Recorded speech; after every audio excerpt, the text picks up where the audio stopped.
Right guys, we're quite on Formula 1 news. Kimi Antonelli may have revealed a crucial piece of information as to whether we are going to get a multi-way team title fight this season. That all comes down to whether Ferrari can bring the engine upgrade they are hoping for and whether the FIA grants them that additional development opportunity. Antonelli says yes, Ferrari will get it, and it won't be long until Ferrari could be right back in the mix for race wins this year. Very much enjoyed your thoughts in the comments. Hit the like button if you enjoy. Subscribe if you are new as always. A couple of updates around the world of F1. We're going to start here, returning to the Nürburgring for the first time in some time for a Pirelli test. So Ferrari are doing a wet tyre super intermediate. They're looking to get rid of the wet tyre and just have one super inter, which can do everything well. Do we trust them? I guess we'll see. But Ferrari are set to run that first of all. I will be intrigued to find out how wet races go with these cars. We don't know yet. We believe that the aerodynamic package is more conducive to good racing. It looks like there's less dirty air. The drivers seem to be able to follow more closely. How much that's down to battery variability, that is still a question. But these cars in the wet could be very fascinating. They have so much torque. The tyres are thinner this year than they used to be. They should be tricky to control in wet conditions, which could create some great opportunities. But also if the spray is still just as bad, it may be similar. It should be better, you would think, getting away from the ground effect. We don't really know yet. The point is they're looking to get away from the wets because they've been useless the last few years and just have another version of those tyres. They're going to do Ferrari, a test at Ferrari, and then there's going to be another Pirelli test with Mercedes and McLaren at the Nürburgring on the 14th and the 15th. Whether they've got any sneaky upgrades they can throw on their car to test, I guess we'll see, but it's Ferrari that are doing the big test on that front in Monza in a couple of weeks' time with their Macarena 3.0 or whatever we talked about yesterday. Speaking of Ferrari, Jack Doohan's now been out of the sport for some time. Apparently he got an offer. Well, he's a Haas reserve driver, but of course not racing this year.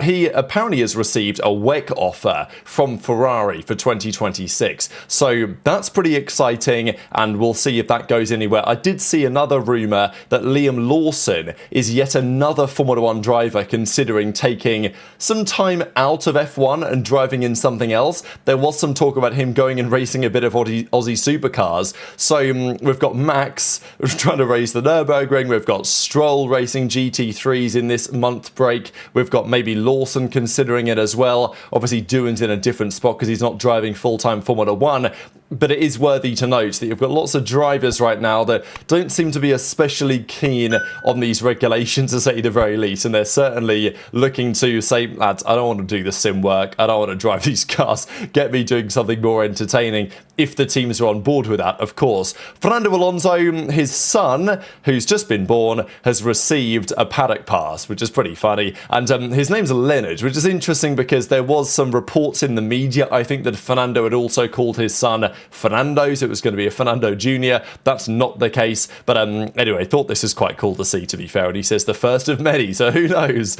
maybe Alonso's son Leonard will be on the grid and Alonso will somehow still be there trying to get his 33rd win or third championship. We'll see. There's been a lot of consensus on the frustration with qualifying, and it appears that all the teams now are pretty aligned on this one. Even Toto said that he was like, yeah, we've got to fix qualifying right now. Andrea Stella says, as an F1 community, we have identified priority number one. The main opportunity that was identified was in qualifying. Now, in 5 days' time in London, they're having a big meeting, FIA, FOM, all the teams coming together to discuss what they need to solve, what they need to fix. Of course, safety, the Behrman crash, among other things, will be discussed, but I think everyone agrees. Laura McKee says it as well. Now, yes, McLaren have not stuck a car on pole yet. Red Bull have been nowhere near, as we'll go on to discuss here in a second. But if even Mercedes, who have secured the pole positions, are saying, yeah, not a big fan of qualifying right now, and doubling down with McKee, who goes, if there is one thing we can all agree on, the FIA, the F1 themselves, the teams, the drivers, is that we would like to see qualifying be flat-out qualifying, or as close as possible to flat-out qualifying. So that is, from a sporting perspective, the big intention of the upcoming few days, and we'll see what decisions they come up with. Let's talk about the cars and the engines, because that's going to be critical if we're going to have anyone else, any other team challenging Mercedes this season. There is a feeling that McLaren, who are not on this list, Mercedes and Ferrari are all either at the weight limit or below the weight limit, which is of some significance because it means you can put some ballast around, but they're right on the number really. Haas, Alpine, V-Carb, even Cadillac, there or thereabouts. We think Audi as well, who aren't here, are also right on the number. But then you get down to some of the heavier teams. I mean, Williams, apparently 26 kilos overweight. I think there was some rumours it was up to 30, but it ain't much difference, right? That is got to be 7-8 tenths a lap at least. That's a lot of performance they're leaving on the table. That's not easy weight to get off the car, given that, well, they were hoping to be much lighter. They failed the crash test. They failed the crash test again. They had to add more weight onto the car. Aston, also overweight, somewhat expected. Knew he only joined the team almost this time last year, really got start working on the car this time last year in the start of April. They were a little bit behind. They had other problems as well, as we have now made very clear with the Honda power unit and such. But Red Bull are in a tricky spot, right? They do have a significantly overweight car. This might not be a huge surprise. We know that they put a lot into last year. They gave it a good go. They brought upgrades. They committed to the 2025 season to give Max a chance. He gave it a very good go. Didn't happen in the end. So that's now put Red Bull on the back foot for sure. There's probably, if it's 10 kg, 3 tenths on the table they're giving away would be the traditional analysis there. But they are gaining some of that back on the power unit side, would you believe, given the fact that they are a brand new manufacturer. So we have some numbers flying around as to what the potential ICE performances look like. Now, the electrical side, the MG UK, that is hard capped at 350 kilowatts. Now, the teams and their batteries and the quality of their MG UK does vary. So Honda, theoretically, they could get to 350 kilowatts on the battery, but it doesn't really look like they're able to. And also recharging and deploying that amount of energy is causing them a headache as well. But that is a hard cap. So teams can't go above that unless they're cheating somehow. On the ICE side, the combustion engine, there's no hard cap. It was meant to be 400 kilowatts. That was kind of the number that was thrown around, but there's a feeling that the teams have got higher than that. Certainly Mercedes have pushed beyond that number via compression ratio or other such tricks, or just having better engineers in general. Now, these figures here in the French, this is like cheval whatever, so it's basically horsepower, but it's not quite. I think the calculation is a little bit different. It's almost 1-to-1 anyway, but you're talking about Mercedes in maybe the 570 brake horsepower type range. That's certainly what the Motorsport article suggests in a second. But if you look at this and you compare the numbers, you'll see that Ferrari significantly down on Mercedes, call it 20 horsepower down. Red Bull maybe only 10. Now again, the efficiency of that, and as I've said before, the bigger your ICE is, the more super clipping you can do to recharge the battery without costing you performance in other aspects. So it's just like such a huge advantage this year having a better combustion engine. But it looks like Red Bull are second. Now Audi are quite a way behind. They even said that. They were like, we are going to have the worst engine basically. And yeah, that's not a huge surprise. Honda might be in probably in a similar spot as well. These are clearly guesstimates to an extent, because Honda might be worse than this, as we understand. But the article from Motorsport Italia put Mercedes maybe 550, 560 horsepower, and Maranello say at Ferrari they are 25 horsepower down. Now that would be a 4% deficit if they base it on that, but I'm not actually sure that they do. So that's what the article describes here.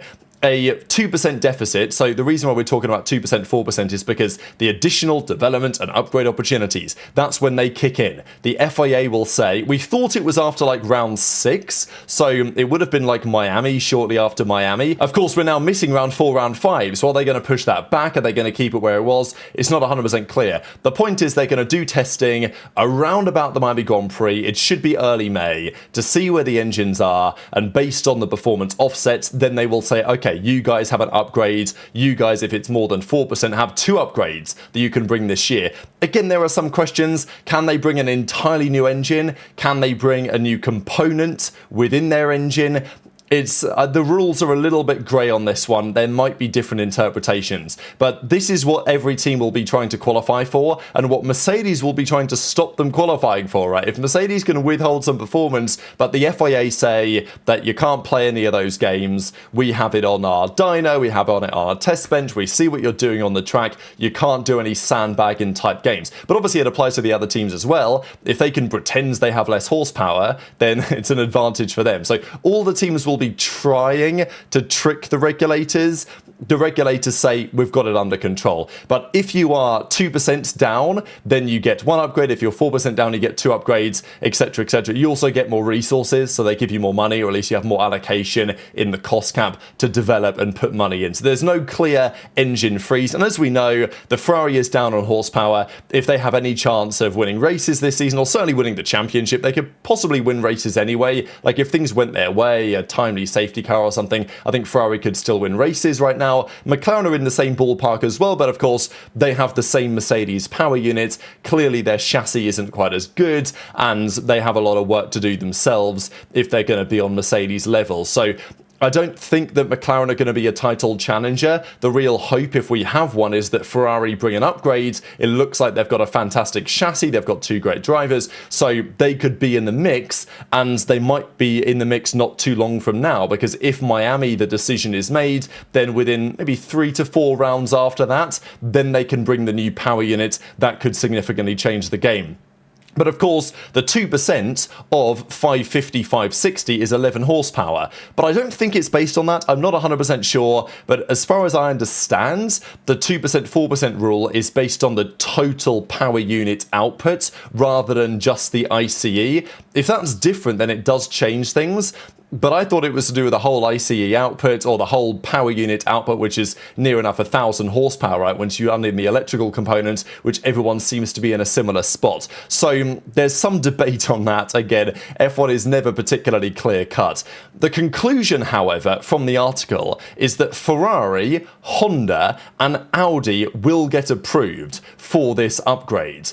But Red Bull won't, and that is, I mentioned this briefly yesterday, but having seen some further discussion on it, yes, it appears that Red Bull's power unit is actually good enough that they probably won't get the advantage, right? Because if we're talking over an 1,000 horsepower level, we're talking a 20 horsepower difference.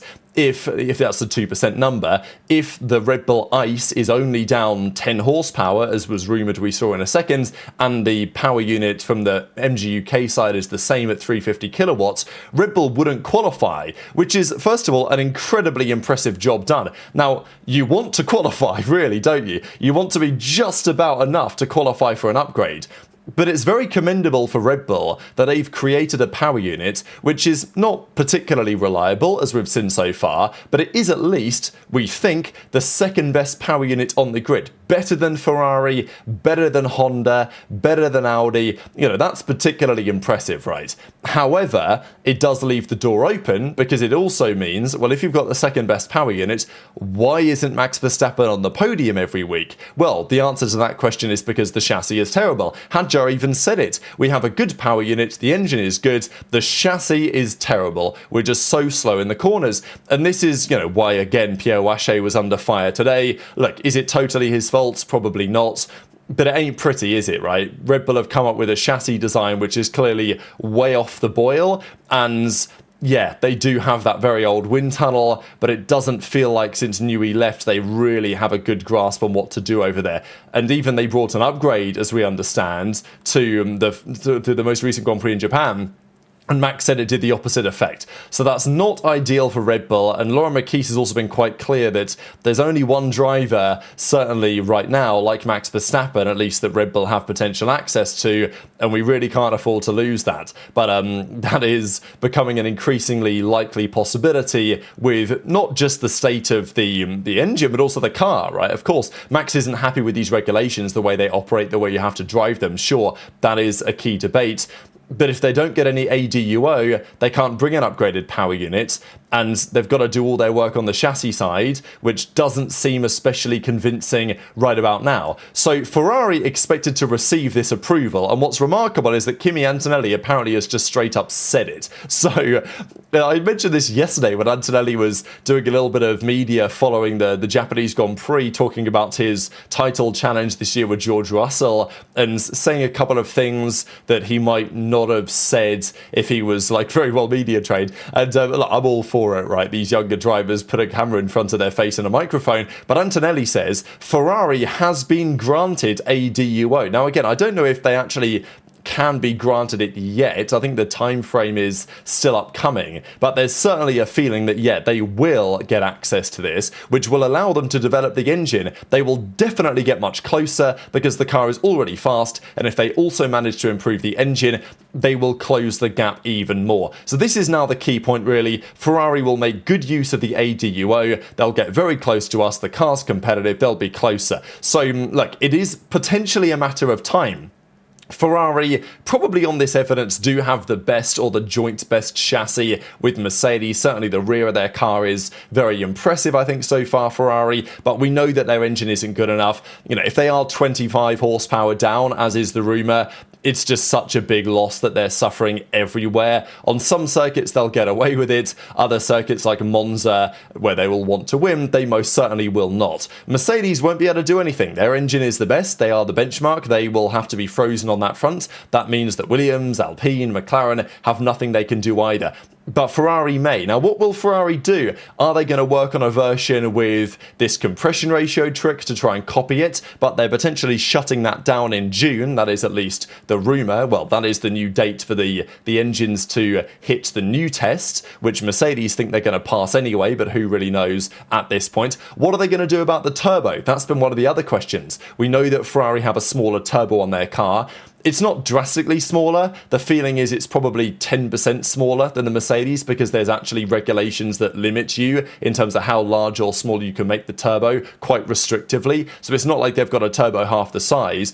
But apparently they are looking to make the most of the allocation, as in have the biggest turbo possible. They feel like there's more advantage there in the top speed than they gain from some of the low speed off the line performance, which is understandable. And there's also a feeling that it's other technology from Ferrari which enables them to be good off the line. It's not just about the smaller turbocharger. We shall see. But Ferrari have the luxury, we think, and Antonelli straight up says it, that, yeah, they're going to get this additional development opportunity. Ferrari are confident they're going to get it. Mercedes are confident Ferrari are going to get it. So they have a good amount of time now, right? Because they can develop during this April period what their new engine is going to look like, get the testing done, and then presumably when they get granted the approval, then they can run through with that, create the new engine, and have it ready to go. Of course, they'll also have to do this for Haas and also for Cadillac. So they have plenty of customers. So it's not as simple as make two engines, right? Like you've got to design it and then make a